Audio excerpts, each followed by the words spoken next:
What's up, guys? We're back with a full slate of MLB action here on Sunday, August 17th. We're going to give out plays on every MLB game on the slate. I'll give you my favorite underdog pick of the day and my massive lock, my pick that regardless of price, I think has the highest chance of cashing today. Slam that like button and subscribe to the channel if you want to keep seeing these videos every single day, and let us know what you're thinking in the comments. I personally answer every comment every single day. Check the pinned comment throughout the day to see our favorite picks, and it pays to check back a couple of times per day to see if there are any changes with injury news coming out and starters being confirmed. Yesterday, guys, still have a few games in play, but a lot of them are looking pretty good. Got off to a great start today.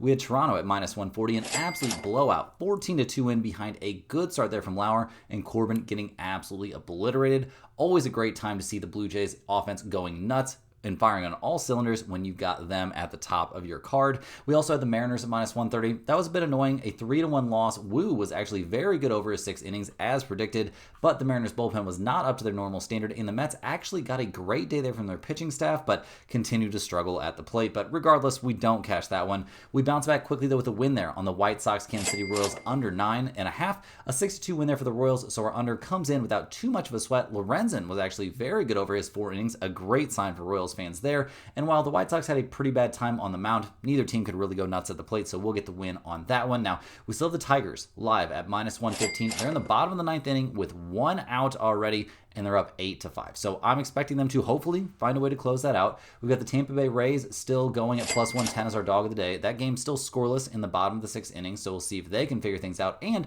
our massive lock of the day, hopefully the Diamondbacks can hold on because they're up 7-4 in the middle of the 8th inning. So hopefully they can hold on to that 3-run lead there, but obviously no lead is really safe with the Diamondbacks bullpen. So we'll wait and see on those. Hopefully they come through for us, but we're going to go ahead and dive right in, trying to get this video out to you guys as early as possible because we have so many day games on Sunday. So let's go ahead and dive right into our first one. We've got the Philadelphia Phillies heading to Washington to take on the Nationals. The Phillies come into this game 70-53 on the year. They've got a 5-game lead there in the NL East, but not a lot of good news coming out for the Phillies right now. We see Wheeler going on the 15-day IL with a blood clot.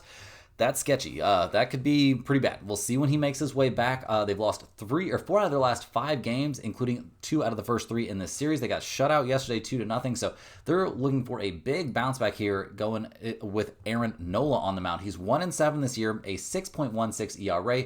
After that rib issue, he's coming off the IL, and yeah, we'll see. We'll see what he looks like. The last time we saw him on the mound was mid-May, and he was not good, getting destroyed by the Cardinals, and he'd been having a pretty rough time there, just kind of in general, as you can tell by his season-long numbers. Not somebody that was having the best 2025 season. So we'll see what he can do. I'm not expecting miracles from him. I'm not expecting miracles from the Phillies bullpen either. It's been pretty bad this season. I know that's not a massive news flash to you guys. They've been pretty bad, a pretty big problem with this team all year long. And the offense, that's what's supposed to be able to bail this team out. That's not what's going on right now. 0-6, 2-0, and 1 runs over their last few games.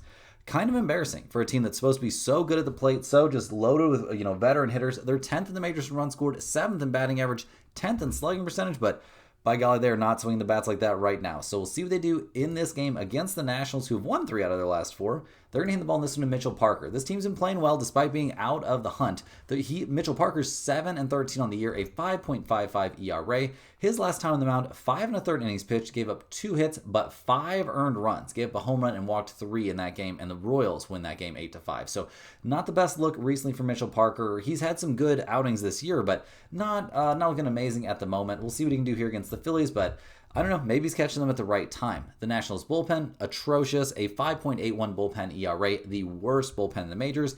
And the offense hasn't been doing anything that special recently. I mean, 2, 3, 8, and 5 runs over their last few games. Still managing to win despite not putting up a ton of offense. They're 21st in runs scored and 19th in batting average, so not a completely useless team at the plate, but definitely not one of the scarier lineups out there. So we'll see what they do in this one. Looking at the numbers here, the Phillies are -165. The Nationals are +140. We've got a total of 9.5 in this game. The Phillies are 33-32 on the road, 21-4 to the under on the road. Washington, 24-37 at home, 31-28-2 to the over at home. I mean, I guess I lean slightly towards the under on this game just based on what's been going on with these two teams and in this series. In terms of a side, I will take the Phillies. I think they're going to figure it out at some point, and why not in this game? But really not a game I'm looking to get involved with in any major way. Next on the docket, we've got the Miami Marlins headed to Fenway to take on the Red Sox. The Marlins at 58-65 on the year, not having the greatest time. They've lost 7 out of their last 8. They'll hand the ball in this game to Jansen Junk. He comes into this game 6-2 on the year, a 4.06 ERA. His last start, 5 innings, 6 hits, 3 earned runs allowed there against Cleveland, and a 4-3 loss. He's thrown the ball okay, but definitely not a dominant level pitcher, and going up against the Red Sox probably feels a little bit scary for him. Now, he hasn't faced them this season, so we'll see how that goes, but not loving this specific situation for Jansen Junk or that Marlins bullpen. They had a little bit of an uptick there for just a couple weeks. It was like, oh, maybe this bullpen's going to be okay. Turns out they are not going to be so okay. The offense for the Marlins also isn't doing anything too special. 5-1 and 4 runs over their last few games is not, terrible necessarily, but not amazing. This team's been decent at the plate this year. 8th in batting average, 17th in runs scored, and 17th in slugging percentage is better than I would have projected them in the preseason. So kudos for that, but not really loving what I'm seeing down the stretch from the Marlins. Now the Red Sox, on the other hand, they won 3 out of their last 4. They're still 5 games back in the AL East, but looking very, very live in the American League wildcard situation. They're going to hand the ball in this one to their ace, Garrett Crochet. He's 13-5 on the year, a 2.48 ERA. His last time on the mound, he was actually pretty bad. Going up against the Astros of all teams, a weird team to struggle against. Going on the road there, 4 innings, 7 hits, 5 earned runs allowed, and a 7-6 loss. Will he bounce back here? I think it's very, very likely. He's had an amazing season overall. That's not major news to anyone. I don't think he's faced the Marlins. No, he hasn't faced the Marlins this year, but he's faced a lot of teams a lot better than the Marlins and had a pretty good time. So I'm definitely expecting good stuff from Garrett Crochet. I'm always going to be expecting good stuff from that Boston bullpen. One of the best 3 bullpens in Major League Baseball, and that's getting pretty clear here down the stretch. The offense, 7-2-1, 14-6-2 over their last several games. This team hasn't been hitting the cover off the ball necessarily. They are 3rd in the majors in runs scored, though, 6th in batting average. This team, everybody's like, oh, they're going to be much, much worse at the plate for the trade deadline. Turns out that's not the case. Seems like Boston still has what it takes to be one of the most dangerous offensive teams in the majors. So looking at the numbers for this game, the Marlins are plus 205. The Red Sox are minus 235.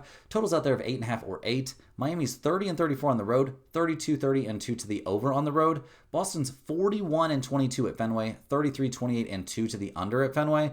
I'm not too worried about the total in this game. I would maybe lean slightly towards the over, but that's because I think Boston's going to win this one in a blowout. So definitely give me the Red Sox here at minus 235 or possibly minus 1.5. They've got a great chance to be our lock of the day. Next on the docket, we're looking at the Texas Rangers headed to Toronto to take on the Blue Jays. The Rangers really took it on the nose yesterday, losing 14-2. And slam that thumbs up button if you enjoyed cashing Toronto with us there yesterday in that blowout win. Texas losing 8 of their last 9. Pretty brutal stuff down the stretch. They're not completely out of the wild card hunt, but it's getting pretty dark there for the Rangers. They'll hand the ball in this one to Nathan Eovaldi, who's 10-3 this year, a 1.71 ERA, and that's all despite having his worst start of the season his last time on the mound. He went 5 innings, gave up 8 hits and 5 earned runs, including 3 home runs to the Diamondbacks. In a game, the Rangers magically came back and won 7-6 in extra innings. So yeah, he's in a bounce back spot. No doubt about that. Going up against the Toronto Blue Jays, not the easiest team to bounce back against, but if anyone can do it, I would think it would be him. He did face the Blue Jays back in late May, and it was, he was only out there for 2 innings, so not, not a normal situation there for him, but really, we've loved the way he's thrown the ball down the stretches here. I'm expecting him to go out there and have a nice bounce back performance. The Rangers bullpen has had some hiccups lately. That has not been the norm for them over the course of the year, so we'll see if they can address that in some facet. And yeah, the offense hasn't been looking good this season in general, so that's not a big surprise. They're 24th in runs scored and 28th in batting average, but they have been a little bit worse than normal here recently. So we'll see what they can do against the Blue Jays, who are 73-51 on the year, absolutely cruising. They're 5 games up in the AL East. They've won 5 out of their last 6 games, and they'll hand the ball in this one to Jose Barrios. This 31-year-old is 9-4 on the year, a 3.74 ERA. His last start, he shut out the Cubs over 5 1/3 innings, giving up only 2 hits, despite walking 4 in that game. The Blue Jays are 5-0 over his last 5 starts, and I would say most of those he gets a good amount of credit for. Didn't have the best stuff there against the Rockies, but we're not going to fault him too much for struggling a little bit at Coors Field in a game that was a 10-4 win. Overall, we've loved what we've seen from Barrios this season. We'll see what he can do here against the Rangers. Not a team he's faced this season, so we'll see how that goes. The Toronto bullpen, not the most reliable bullpen, but not the worst. Maybe they can round into form before the playoffs. The offense is crazy, guys. They're 1st in on-base percentage and 1st in batting average. They're 7th in slugging and 7th in runs scored. They scored 14, 6, 2, 1, 5, and 5 over their last few games. I'm not too worried about this team at the plate at all. So, looking at the numbers for this game, I'm a little bit surprised. The Rangers are minus 115. The Blue Jays are minus 105. We got a total of 8 in this one. The Rangers are 24-37 on the road, 31-29-1 to the over on the road. Toronto's 42-20 at home, 42-20 at home, 36-24-2 to the over at home. That's an MLB best to the over. I think over 8 is actually not a crazy play on this game, despite, what we've seen both starters do. In terms of a side, I'm definitely going to be leaning towards Toronto here at home. I know Eovaldi is probably going to bounce back here, but Berrios is so good, and the Blue Jays are just so good at the plate. I can't reasonably, back the Rangers on the road in this spot. They haven't been very good on the road either. Hey guys, hopping here with a quick shout out to the sponsor of today and every day's video, and that is StumpTheSpread.com. Click the link in the description to go over there and see the top confidence picks from our entire team of experienced cappers. Right now, our premium members are getting daily MLB, UFC, and NFL preseason picks, with NFL regular season and college football right around the corner. Major League Baseball has been our most profitable sport the last several years in a row and has had a great 2025 season so far. At StumpTheSpread.com, you'll be able to see exclusive free picks that are only posted there, not included in these videos, always posted over there. Also, our free-to-use bet size calculator, which anybody who's worried about busting their bankroll, I highly recommend you try that out, and it will keep that from happening if you follow its instructions, obviously. Also, that's where you'll find our premium top confidence picks, which might not and usually will not always match what you see here in the videos, as I'm not the premium MLB handicapper over there at Stump the Spread. We got a monster with many, many more years of experience covering MLB, a decade plus at least, and he has been locked in here recently, coming off a very, very good day, it's looking like so far. I mean, got off to a good start there with the Brewers. That was almost a full unit play. That one cashed. Had the under there in that Pittsburgh Pirates Chicago Cubs game. That was 3/4 of a unit. That was a winner. Had a 1.5 unit play there on the Red Sox. That was another win. He just needs the Dodgers to come through, and they're up 5-0 right now. And Tampa Bay, they're down by 1 in the top of the 7th. So if that comes through, it could be a possible 5-0 day. And over the 14th, 15th, and 16th, looks like there's going to be an awfully lot of units won there by our premium members. So stay tuned for that. Check out how those finish up, but definitely looking like a very, very good spot there on MLB for all of our premium members. You also have to get over to StumpTheSpread.com to get on our free email newsletter. That's one email straight to your inbox every single day with at least one, oftentimes 2 free picks, tons of information on niche sports betting like golf, NASCAR, WNBA is often included in there, and it's been running pretty hot. All kinds of great information. Parlays are often included in those emails as well. So definitely get over there and check out all that great information. Get on that email list. All they need is your name and your email address. That's it. And you'll get that one email straight to your inbox every single day. If you're not getting it, check your spam folder. It could end up in there. But guys, also, if you're a huge fan of what you're seeing from us here every single day, click that little join button right below the video to sign up for a YouTube channel membership. YouTube channel members get early access to all of our videos, get their name up on screen in every single video, but more importantly, you get access to our members only giveaways. We'll be giving away another Stump the Spread hoodie here in on the 18th. On the 18th, we'll be doing another hoodie giveaway. If you're a channel member, your name goes on the big wheel. It gets rolled right live on the video, and we see who comes up as the winner of the hoodie, mailed straight to their inbox. So definitely get in on that if you're interested, guys. We got to dive back in. We've got a full slate to cover here on a very early Sunday of games. So let's get back after it. We're going to be looking at the Atlanta Braves going on the road to take on the Cleveland Guardians. The Braves come into this game playing pretty well. They're 55-68 on the year. Nothing really left to play for, but they've won 7 out of their last 8 games. They're going to hand the ball in this one to Eric Feedy. He comes into this game 4-12 on the year, a 5.40 ERA.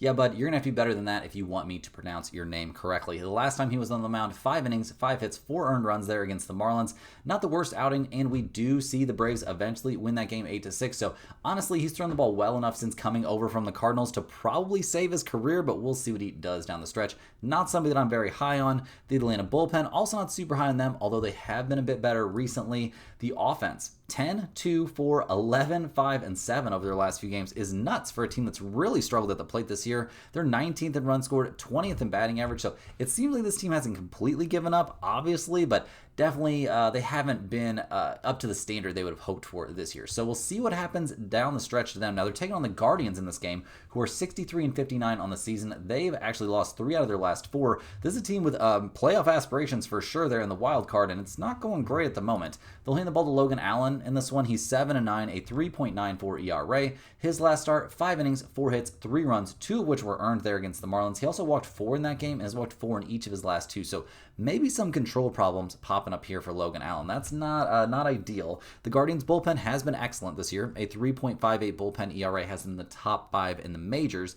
The offense, though, 1-0-9-4-4-4 over their last few. I don't know, guys. Jose Ramirez, I guess, is supposed to carry the load, but they are 26th in runs scored. They are last in batting average, 28th in on-base percentage. Like, this just is not that good of an offense. So we'll see what they do in this game. Looking at the numbers, the Braves are plus 110. The Guardians are minus 130. We've got a total of 9 out there. Atlanta's 23-38 on the road, 30-27-4 to the over on the road. Cleveland is 31-29 at home, 30-29-1 to the over at home. I actually think over might be in play in this game, but I'm not in love with it. I will lean towards the Guardians at minus 130 a bit in this spot, but definitely not a play that I'm in love with. Next up, guys, we've got the Milwaukee Brewers headed to Cincinnati to take on the Reds. The Brewers came up with a crazy 6-5 win there in Game 2 to keep this winning streak alive. They now won 14 straight games. They're going to hand the ball in this one to Jose Quintana. He comes into this one 10-4 on the year, a 3.44 ERA. His last start was against the Pirates, 6 innings, 3 hits, 1 earned run allowed, and a 7-1 win. So excellent stuff there. In terms of history against the Cincinnati Reds this year, has he not? Oh, he has not faced the Reds this season. So I guess we'll see how that goes, but I'm expecting him to go out there and be pretty good. Obviously, the Milwaukee bullpen's been getting better over the course of the year and over the course of this winning streak, so that's been nice. Not the most amazing bullpen, though. The offense, just crazy, guys. I mean, 6, 10, 12, 14, 7, 7, 7, and 3 over their last few games. The Brewers are now first in the majors in runs scored, second in batting average, second in on-base percentage. Crazy stuff from the Brewers at the plate down the stretch of the season. So we'll see what they do against the Reds, who have now lost 2 in a row. They're 64-60 on the year, not out of the mix there in the wild card hunt. They're going to hand the ball to Andrew Abbott. He's 8-3 this year, a 2.41 ERA. And while he was looking absolutely unhittable early in the year, I would say his last 3 starts have raised some concerns. Struggled a little bit against the Braves, not a great start there against the Cubs, and then 7 2/3 innings, 6 hits, 3 earned runs, and a 4-1 loss against the Phillies his last time on the mound. So we'll see what he looks like against the Brewers here. Obviously, this guy's had a great year, but the last time he faced Milwaukee, he had a really hard time back on June 4th. So we'll see if that comes back to haunt him. Obviously, the Reds' bullpen has not been top-notch this year either. And the offense, well, it does have its moments, and they are 11th in the majors in runs scored, 21st in slugging percentage, and 16th in batting average. Doesn't exactly paint a picture of a team that's going to mash at the plate. So looking at the numbers, guys, the Brewers are minus 115. The Reds are minus 105. We've got a total of 9.5 in this one. Milwaukee's 35-24 on the road. That's an MLB best road mark. 29-28-2 to the over on the road. The Reds are 35-27 at home. 38-19-5 to the under at home. That's actually an MLB best to the under. There's a couple things that jump out to me in this game. I really like the Brewers here at minus 115 with their positive history against Abbott and with Quintana on the mound. I also certainly like the under 9.5. I don't think we'll see a ton of offense in this game. So yeah, the Brewers or the under in this one, both plays have a great chance to make the pinned comment. Next up, we've got the Baltimore Orioles headed to Houston to take on the Astros. The Orioles at 56-67 on the year. We'll see how things go for them down the stretch, but it hasn't been the season they've hoped for. They'll hand the ball to Dean Kremer, who's 8-9 this season, a 4.17 ERA. He's coming off one of his best starts of the year. 8 innings, 5 hits, 1 earned run given up there against the Mariners in what ended up being a 1-0 loss. So that's got to be pretty disheartening. We'll see what he can do here against the Astros. We'll also be looking at what he can do coming off an extended start. Now, the last time he pitched 7 innings, I guess he had back-to-back good 7-inning starts, but then struggled there against the Rockies. He had a 7-inning start against Tampa Bay, then it got lit up by the Atlanta Braves, so I'm certainly worried about this guy coming off of an 8-inning appearance. Definitely not the norm for Dean Kremer. The Orioles' bullpen's been terrible this year. That's a big problem, and their offense had a huge drop-off from a season ago. They are currently 19th in runs scored, 22nd in batting average, and that's after hitting the ball pretty well here recently. So we'll see if they can keep that rolling, but I'm not expecting miracles as they go up against the Astros, who just got a 5-4 win in Game 2 of this series that they desperately needed. They're a game and a half up on Seattle, so that's good. They'll hand the ball in this one to Christian Javier. He's 1-0 on the season, a 3.60 ERA. This is only his second start of the year now. His first one was against the Red Sox. Pretty tough way to start your year back on 8-11, and 5 innings, 3 hits, 2 earned runs allowed in a 7-6 win. So I actually think there's a good shot that Javier goes out there and has a good start against the Orioles. Now, the bullpen for the Astros has not been the problem, although not unhittable recently. A 3.58 bullpen ERA, though, is certainly not awful. The offense, 5-0-4.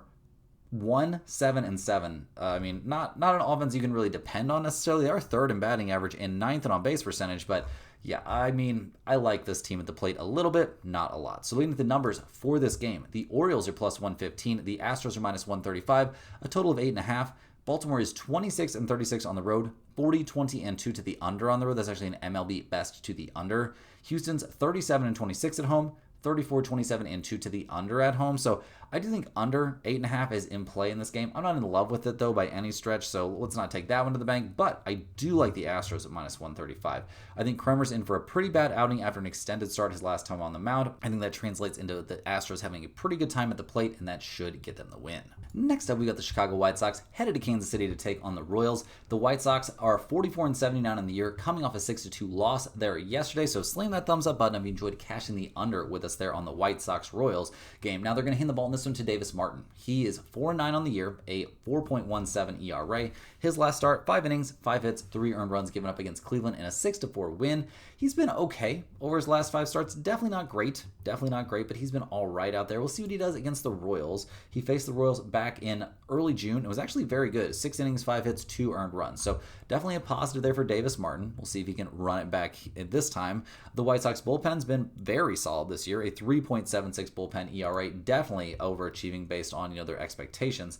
The offense, though, atrocious. 2-1-0 runs scored over their last 3 games. So not great there, and they've been a bad team at the plate all year long. They're 27th in runs scored and 29th in batting average. So we'll see what they do against the Royals, who at 62-61 still had wild card hopes. They've won 4 out of their last 5. They're going to hand the ball in this one to Ryan Bergert. He's 1-1 this season, a 2.87 ERA. This young 25-year-old came over from San Diego, and in 2 starts for the Royals has been excellent. A very good start against Boston, a very good start against Minnesota. Unfortunately for him, both those outings were losses for the Royals, but it was not his fault. He threw the ball really, really well. So I'm expecting to have a good time against the White Sox. I'm expecting the Royals bullpen to continue what they've done all year long and be pretty reliable. A 3.75 bullpen ERA is not terrible. The offense, 6-3-7, 8-7, and 3 is actually hitting the ball pretty well. They are only 28th in the majors in runs scored, though, and 22nd in slugging percentage. This has not been a very good offensive team overall this season. So, looking at the numbers for this game, the White Sox are +140. The Royals are -165. We've got a total of 9.5.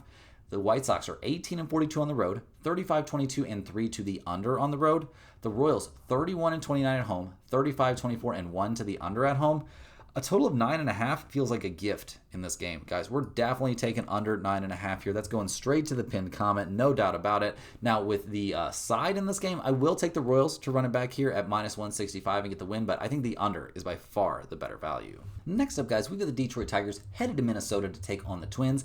The Tigers come into this game 73-52 on the year, so they're figuring it out no problem. They've won their last 4 in a row, and they are smashing out there in the AL Central. They're going to hand the ball in this one to Chris Paddock. He is 4-10 on the year, a 4.76 ERA. He'll be making his 4th start here for the Tigers this season after coming over there from Minnesota, and he's made 2 excellent starts, 1 terrible start. So we'll see how things go here, but I'm expecting Paddock to have a pretty good time against the Twins, although he did struggle against his former team, not too long ago. So we'll see how that goes. I do think it's a bit of a bounce back spot for him. Obviously, the Tigers' bullpen has not been the best down the stretch this season, so that is a bit of a problem. The offense is figuring it out, though. 8-7-4-1-6-2. Definitely hitting the ball much better over their last couple of games. And over the course of the year, this has been an excellent offensive team, so seems like they're putting those struggles in the rearview mirror. Now, the Twins come into this game at 57-66 on the year, losers of 5 of their last 6. Not a lot of positives to find right now for them. Also, no confirmed starter to find for them in this game. So that's why there's no numbers for this one yet. We'll have to wait and see on that. But their bullpen has been horrible. So if it's a bullpen start, definitely going to want to fade the Twins here.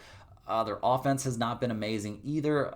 I mean, it's actually been pretty terrible. 23rd in runs scored and 24th in batting average, and those numbers are falling. So definitely worried about the Twins, but this is a wait-and-see spot just based on the fact there are no numbers as of yet. Next on the docket, we've got the New York Yankees going on the road to take on the St. Louis Cardinals. An absolutely mental game yesterday where we saw a 12-8 final score with the Yankees coming out on top. It was a battle of 2 aces, and it did not look like it there at the end. Now, the Yankees will hand the ball in this one to Will Warren. He's 7-5 on the year, a 4.34 ERA. His last start, excellent there against the Twins. 6 2/3 innings, 3 hits, 2 earned runs, and a 6-2 win. The Yankees need every win they can get at this point, and Will Warren, definitely the guy to get him. He's been throwing the ball really, really well recently.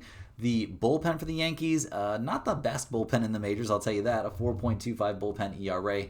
Plenty of problems there. The offense, 12, 4, 1, 9, and 6 over their last few games. Seems like they're figuring things out again. They're third in runs scored, first in slugging percentage, fourth in on-base percentage, so I do expect the Yankees to get back after it at the plate. Now, will they do it in this game? Well, the Cardinals have lost 4 in a row. They're going to hand the ball to Michaelis. He's 6-9 on the year, a 4.97 ERA. His last start was actually decent against the Rockies, 6 2/3 innings, 4 hits, 2 earned runs. In a game, the Cardinals eventually won 3-2, but he's been all over the place this season, absolutely all over the place. We'll see what he does against the Yankees, but I'm not going to be holding my breath for miracles there from Michaelis. Now, looking at the bullpen for the Cardinals, it's actually been very legit this season. Maybe not so much yesterday, but over the course of the year, definitely not a bad bullpen. The offense for St. Louis got off to an insane start to the year, and honestly, an insane first half of the season, but it kind of felt inevitable that they would fall off. They've also dealt with some injuries lately, and they're looking like more of an average to slightly below average offense right now. So looking at the numbers, the Yankees are minus 140, the Cardinals are plus 118, a total of 9.5 in this game. The Yankees are 28-32 on the road this season, 29-28-3 to the over on the road. The Cardinals are 35-28 at home, 31-28-4 to the over at home. I mean, with Will Warren on the mound for the Yankees and Michaelis on the mound for the Cardinals, this feels like a no-brainer. We're definitely going to be on the Yankees in this one. With a total of 9.5, I don't even have a read on that, but I do think the Yankees definitely the side you want here. And with Warren on the mound, I think we have to consider it as a possible pinned comment play. Next up, guys, we've got an absolute tilter. We're looking at the Arizona Diamondbacks taking on the Colorado Rockies. The Diamondbacks just absolutely blew it. They're now down 10-7 in the top of the 9th inning, and yep, the game just ended. So the Diamondbacks blew that one for us. Another just insanely tough 9th inning loss on the lock of the day. Obnoxious stuff. Looks like we should still be in for a good day, but we'll see what happens. That was tough. Now, the Diamondbacks don't have a confirmed starter for this game, and we don't have any numbers for this one yet, so we'll see who they put on the mound, but I hate me some Arizona Diamondbacks right about now, guys. Yeah, pretty tilted by that one. We'll see who they hand the ball to. Not a lot of great options out there for them. Obviously, the bullpen was the problem there yesterday, and a 4.72 bullpen ERA. Yeah, pretty horrible stuff there from the pen and the pitching staff in general. The offense not getting the job done by quite enough, putting up 7 runs. You would think that would generally be enough, but it definitely wasn't here. They're still a very good offensive team, but yeah, not a lot of positives aside from that. Now, their opponent here, the Rockies, have been historically bad, although they did come with a crazy win there yesterday and have won, what is it up to now, 4 of their last 5. They're laying the ball to Kyle Freeland in this one. He's 3-12 this season, a 5.18 ERA. He had a great start against the Cardinals his last time out. 7 1/3 innings, 5 hits, no runs allowed, and a 3-0 win. That has not been typical for him this season. We'll see what he does against the Diamondbacks. I'm not expecting miracles from him, but I'm expecting the opposite of miracles from the Diamondbacks right now. The Rockies' bullpen might be the worst bullpen in baseball. That's a problem for them, and their offense hasn't been anything special, although they put up double-digit runs yesterday, so maybe they're suddenly good. Unfortunately, with no numbers out for this game, it has to be a wait-and-see spot, but I would be very surprised if I really wanted to get involved in this one. Pretty sure the Diamondbacks are pretty much on the banned list for the rest of the season. Next up, guys, we're looking at the Tampa Bay Rays headed to San Francisco to take on the Giants. The Rays coming into this game 60-63 on the season. They'll hand the ball in this one to Ryan Pepiot. Now, Tampa Bay and San Francisco are tied up right now in the top of the 8th with the Rays still threatening. So hopefully our dog of the day can come through after what a debacle there on the lock of the day. Now, Pepiot on the mound here in this one, and he's 8-9 on the year, a 3.86 ERA. His last start wasn't the greatest there against the Athletics, but the Rays do get the 7-4 win. They won the last time he was on the mound there against the Angels. He did struggle against the Yankees back on July 31st, but overall, the kid's had a pretty good year. We'll see what he can do against the Giants. Not a team he's faced this season, but they're also not the toughest offensive team. So I'm expecting generally good stuff from Pepiot here. The Rays' bullpen has not been a disaster whatsoever. A 3.68 bullpen ERA is fully okay with me. And the offense kind of coming along here. I mean, obviously not putting up a ton of runs in their current game, but scored 7 in Game 1, 8 in Game 3 of their series against the Athletics.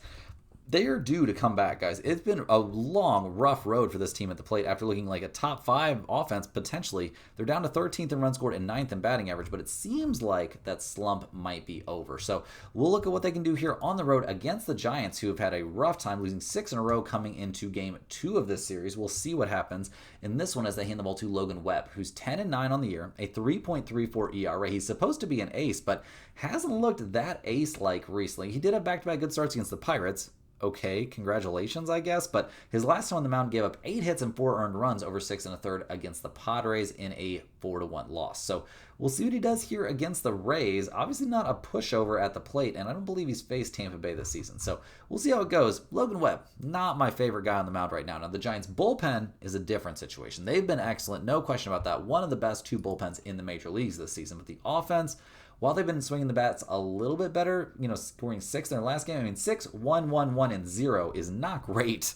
This is one of the weaker offensive teams in the majors. They're 25th in runs scored, also 25th in batting average. They're 28th in slugging percentage, so certainly not a team I trust too much right now. Now, looking at the numbers for this game, the Rays are plus 140. The Giants are minus 160. We've got a total of 7.5. Tampa Bay's 28-33 on the road, 32-27-2 to the under on the road. San Francisco's 29-32 at home, 36-23-2 to the under at home. I do think under 7.5 or no run first inning are both very reasonable in this game. I wouldn't blame anyone for backing those, but the play I'm looking at the most is taking Tampa Bay here at plus 140. That's just way too good of a price for me to pass up. I'm very confident the Rays at plus 140 is going to be our dog of the day. Next up, guys, we're looking at the Los Angeles Angels headed to Sacramento to take on the Athletics. The Angels at 59-63 on the year, probably out of the playoff hunt if we're being honest. They're down 2-1 in the bottom of the third in their current game, which is game 2 of this series. We're looking at game 3 here where they're going to hand the ball to Jose Soriano. He's 8-9 on the season, a 3.84 ERA. His last start, he was crazy good against the Dodgers. 6 innings, 2 hits, no runs allowed. That was part of that series where the Angels swept the Dodgers. He has not been consistent this year, but he has been very good when he hits those high points. So we'll see what he does against the Athletics, a team he dominated back in early June. So maybe that positive history carries him through in this one. We'll see what we get from Soriano, but I do expect him to be good, this to be one of his positive outings. And that would be back-to-back positive outings. There is history of him doing that this season, just not a ton. So we'll see how that goes. The Angels bullpen, that's been terrible. No way around that. 4th worst in the majors and not showing massive signs of improvement. The offense hasn't been incredible. It also hasn't been terrible. They're 15th in runs scored, but 26th in batting average. Really, they do a lot of damage with power numbers. They're 13th in slugging percentage this year, and they've got some dangerous bats in the lineup, don't get me wrong, but we'll see. We'll see what they do in this one. Now, the Athletics, they come into this game 55-69 on the year, definitely out of the mix, but have been a much more competitive team than I would have expected as, like a vagabond homeless team right now. They'll hand the ball to Jeffrey Springs. He's 10-8 on the year, a 4.06 ERA.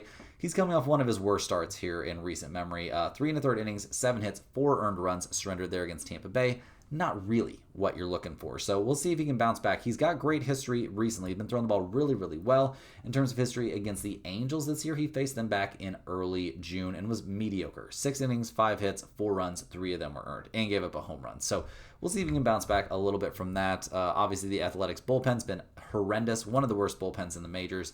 And their offense, well, that's actually been pretty good. They've got some dangerous bats out there. They're 5th in batting average. They're 5th in slugging percentage. So definitely a dangerous team at the plate. If they can get it going a little bit, they can put up some big crooked numbers. So looking at the numbers for this game, the odds makers have this one as a coin flip. Both teams are minus 110. Totals out there of 9.5 or 10. Guys, the Angels are 26-33 on the road, 32-25-2 to the over on the road. The Athletics are 25-36 at home, 30-27-4 to the over at home. With both teams showing trends here towards the over, I don't really care. I'm leaning more towards under 10 in this game with these two guys on the mound. I think that's a very reasonable value in this game, especially given the history these two guys have against their opponents. Now, I know Springs isn't great, but I do think under is live here. In terms of a side, I will take the Angels, and I think it's a pretty good spot also with Soriano on the mound with such positive history against the Athletics. But do I trust either one of these teams enough to put this play in the pinned comment? We'll have to wait and see. Rounding into the home stretch here, guys, we're looking at the San Diego Padres headed to LA to take on the Dodgers. Now, the Padres are 69-53 on the year. They lost game 1 of this series, and great news for the premium members, guys, over there at Stump The Spread. The Dodgers are up 6-0 in the top of the 7th inning, so looking very likely to be a nice win there for the premium members. But we're not counting our chickens until they're hatched, guys, but definitely looking like a good spot right now. The Padres here in game 3 are going to hand the ball to Yu Darvish. He hasn't, been actively pitching for that long this season. He's 2-3, a 5.61 ERA. His last start and 2 out of his last 3 starts, all of a sudden we're starting to see vintage Yu Darvish. He dominated the Giants, dominated the Mets. Sandwiched in there was a not great start there against the Diamondbacks. So we'll see, what he's actually got here against the Dodgers. But that's very good news for Padres fans. The Padres bullpen's been one of the best bullpens in the majors this year, probably the best if we're being completely honest with ourselves. The offense, though, while they've been swinging the bats pretty well, or were coming into this series, they're getting blanked in their current game. They scored 2 in game 1. Not swinging the hottest bats right now. They are 22nd in the majors in runs scored for a reason, but they're 10th in batting average and 8th in on-base percentage. So there is plenty of hope for this team at the plate once the playoffs roll around. Now, the Dodgers, on the other hand, have dealt with a plethora of injuries. Obviously, Muncy being on the IL there with that oblique strain, not great. They're going to hand the ball in this one to Tyler Glasnow. These two teams, keep in mind, these two teams are tied atop the NL West. So this is a playoff kind of game right now. Glasnow comes into this one 1-1 on the year, a 3.08 ERA. His last start, 5 2/3 innings, 4 hits, 2 earned runs there against the Toronto Blue Jays in a 5-4 loss. He was also very good against the Cardinals, 7 innings, 3 hits, 1 earned run. It was in a 3-2 loss. So this poor guy just doesn't seem to get lots of run support when he needs it, or any run support when he needs it. He hasn't faced the Padres this year, but I'm expecting Glasnow to go out there and be very, very good. The Dodgers bullpen, on the other hand, is a big concern. A 4.21 bullpen ERA is something they're going to have to address in some way, shape, or form in the playoffs. The offense also not going nuts right now. I mean, I know they are second in the majors in runs scored and 4th in batting average. They've got the most dangerous hitter in the MLB in Shohei Ohtani, but just things aren't fully clicking now. They're coming off as at least a 6-run game. So maybe that's all in the past. Maybe they've snapped out of it and they'll be fine. We're going to have to wait and see. Now, looking at the numbers for this game, the Padres are plus 130. The Dodgers are minus 155. Totals out there of 8 or 8.5. San Diego's 31-33 on the road, 36-26 2 to the under on the road. The Dodgers are 39-24 at home, 36-25 2 to the over at home. I actually think under 8.5, if this is really going to be a playoff, feel kind of game, I think we could see it the under in this one.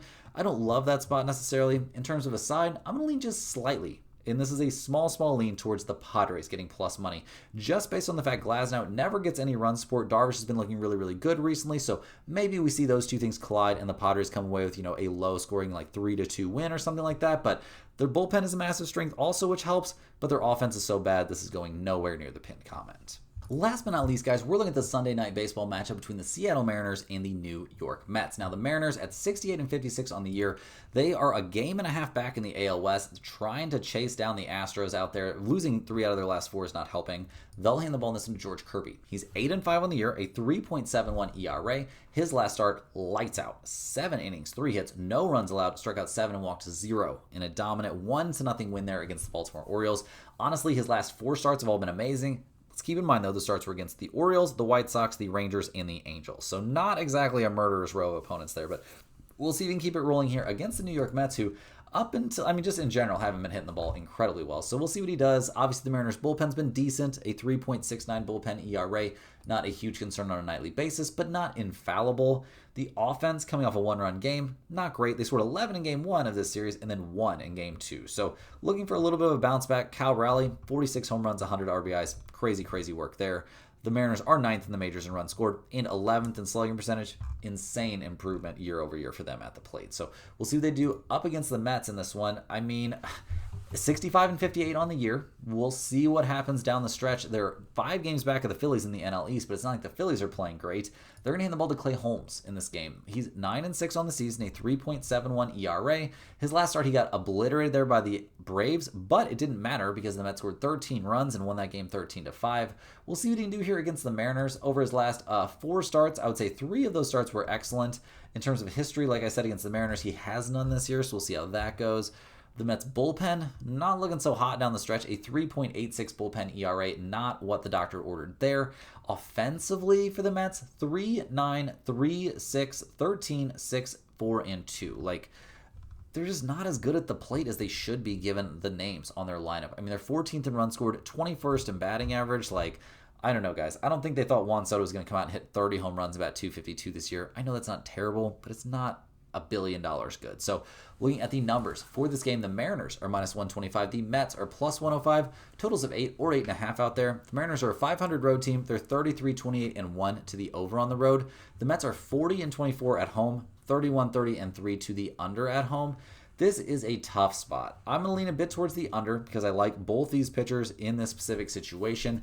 In terms of a side, I do think I'm going to lean just slightly towards the Mariners to bounce back and get the win and therefore win 2 out of 3 in this series, but it feels a little bit rough. Definitely not a play that's going to make the pinned comment. Guys, that's all the games we have for today. Hit that like button for good luck on all of your bets and subscribe to the channel if you're new. Let me know in the comments any questions you have on today's slate.